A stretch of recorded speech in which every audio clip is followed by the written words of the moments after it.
Mesdames et messieurs, cet être ignoble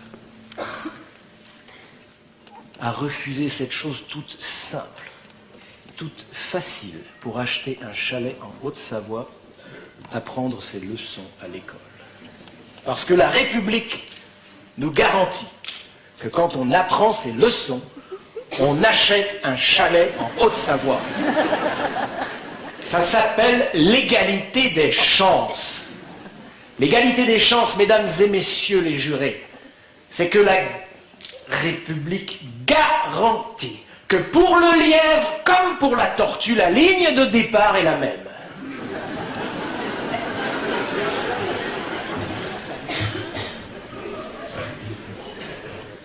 Mesdames et messieurs, mon père voulait que je lui achète un chalet en Haute-Savoie. Alors, évidemment, le chalet aurait été de plein pied, il n'aurait pas monté 4 étages. Et puis il y aurait eu, vous savez, une source en forme d'abreuvoir creusée dans du bois, là, avec de l'eau pure, limpide. Et il aurait bu ça. Et effectivement, mon père ne serait pas mort si j'avais réussi mon ascension sociale et si je lui avais acheté un chalet en Haute-Savoie. C'est ce que l'école promet. Hein. À l'époque, je n'avais pas fait de parapente, je ne pouvais pas lui répliquer. Je ne pouvais pas lui expliquer que tout monte, même le prix des chalets en Haute-Savoie. Mais bon, lui croyait ça, moi j'y croyais aussi, et j'ai essayé, je vous jure, je vous promets que j'ai essayé de lui acheter son chalet et de réussir, mais je n'ai pas réussi, et donc mon père est mort, comme je vous ai raconté. Et donc je me suis dit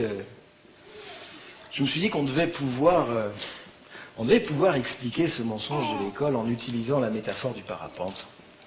Et donc je vous propose ce soir une leçon de parapente en 10 chapitres, qui est aussi une leçon de déconstruction de la plaisanterie, de l'ascension sociale par la culture.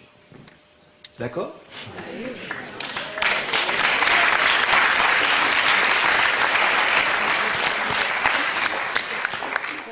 Vous me dites quand vous voulez qu'on fasse l'entracte. Hein.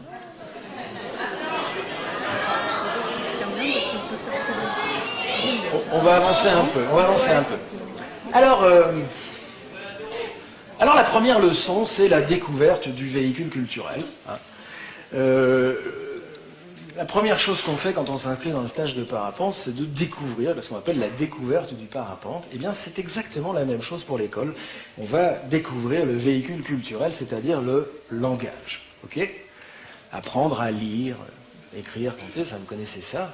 Et donc c'est à peu près pareil. Alors, il y a une bagarre, un conflit qui traverse l'éducation nationale autour des méthodes pour apprendre à lire. Il y a une espèce de guerre entre les tenants de la méthode analytique et de la méthode globale. Alors, les profs étant pas cons, ils ont vite compris que la méthode analytique pure, c'est de la folie, et que la méthode globale, c'est complètement taré. Et donc, ils font un espèce de mix entre les deux, d'accord ? Et en fait, vous allez voir, c'est exactement pareil pour le parapente. Ouais. Si vous voulez, la méthode... Les enfants n'arrivent pas déjà à l'école égaux devant le langage. C'est ça la grande astuce. Déjà, quand ils arrivent à l'école, ils ne sont pas égaux devant le langage. Mais le riche. Bon, prenons un gosse de riche. Sa mère voit un chien qui court après un chat dans la rue, qu'est-ce qu'elle lui dit ? Elle dit « Oh, gentil beau, regarde le chien, c'est un golden retriever, comme celui de Mamie Béatrix. Je crois qu'il court après un silk point, je crois bien que c'est un siamois silk point, regarde !» Le gosse a déjà fait de l'anglais, enfin je dirais...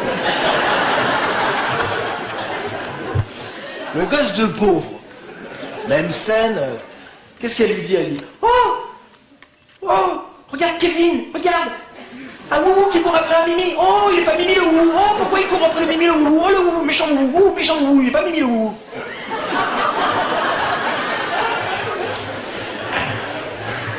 Méthode globale. La maîtresse arrive, elle colle une image de chien devant le gosse de riche, je lui dis qu'est-ce que c'est, comment ça s'appelle? Elle me dit Golden Retriever. La maîtresse très impressionnée retourne, dit mais oui Thibaut, c'est un golden, mais c'est très très bien, tu sais, mais oui. La maîtresse est contente. Elle pose l'image devant le gosse de pauvre, elle dit qu'est-ce que c'est? Wouhou.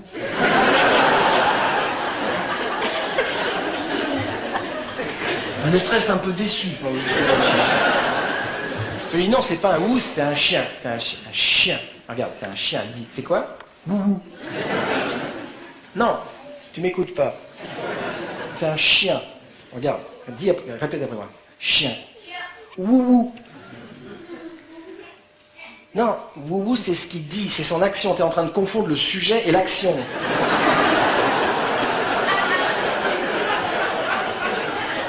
Wouhou, il aboie. Mais lui, c'est un chien. Je te donne une dernière chance. C'est un wouhou. Bon, allez, tac, grille de micro-compétences. Tac, tac. Ne reconnaît pas le sujet de l'action. Enfin, vous voyez, tac.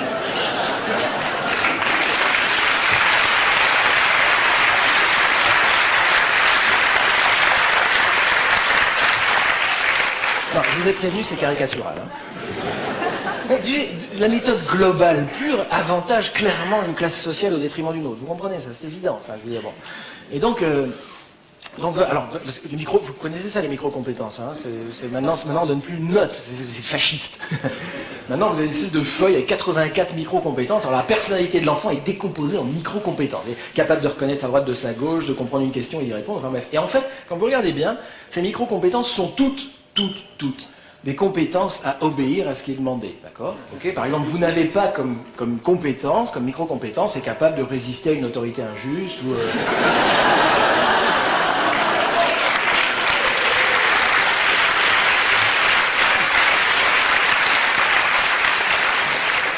Ça n'est pas considéré comme une compétence. A su envoyer chier sa maîtresse parce que c'est une grosse conne, c'est pas une compétence. Est capable de faire rire toute la classe, qui est une sacrée compétence par exemple. Non. Et donc ça rejoint parfaitement la définition de la compétence, alors de la vraie, hein, celle du travail. Vous savez qu'une compétence, aidez-moi, c'est la capacité à s'adapter en situation de changement. Voilà, c'est ça une compétence. Et donc on s'aperçoit que la compétence, c'est toujours, hein, c'est le contraire du métier. Hein. C'est plus du savoir-faire, c'est du savoir-être. Et donc c'est toujours savoir être plaisant à son employeur et à la compte. C'est ça une compétence. Et donc on apprend ça à l'école. Et alors évidemment les maîtresses, les pauvres, elles ne sont pas supposées faire de la sociologie du travail toute l'année. Enfin, bon. Alors elles ont leur grille de 84 micro-compétences, il faut qu'elles mettent des croix.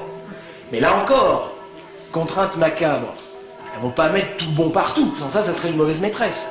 Donc il faut qu'elles mettent des mauvais quelque part. Donc, voilà, ne reconnaît pas le sujet de l'action. Tac, tac.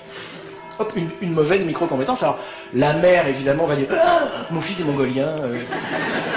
Hop, chez le psychopédiatre, et donc vous avez les pédopsychiatres qui croulent depuis qu'on a mis en place la micro-compétence sous les demandes de parents qui disent mon fils est mal latéralisé. Je dis mais non, madame, il va très bien.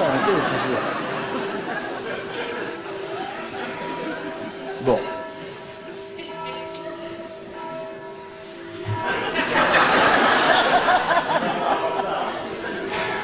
C'est l'Angélus, c'est quoi? Il y a les cathos ici, vous pouvez nous expliquer? Il y a un mariage, oh putain, merde. Ah, ils auraient pu faire un glas, c'est plus lent. Bon non, mais j'avance un peu, non vous... Et donc voilà, alors bon pareil, hein, je veux dire, donc l'enfant n'est pas, le riche et le pauvre n'arrivent pas égaux devant le langage et des méthodes pédagogiques. Alors c'est toujours une histoire, une méthode pédagogique sans les moyens de cette méthode, ce qui est en gros l'histoire que nous vivons depuis 50 ans, c'est-à-dire des modernisations pédagogiques auxquelles on ne donne pas les moyens de cette modernisation, ne font que accentuer les inégalités. C'est aussi simple que ça. C'est-à-dire si vous voulez faire du global, il faut multiplier le nombre de profs. Je vais vous tendre un piège. J'ai la gentillesse de vous prévenir. Voici l'énoncé d'un problème d'arithmétique d'une classe de 5e, de l'année 1953.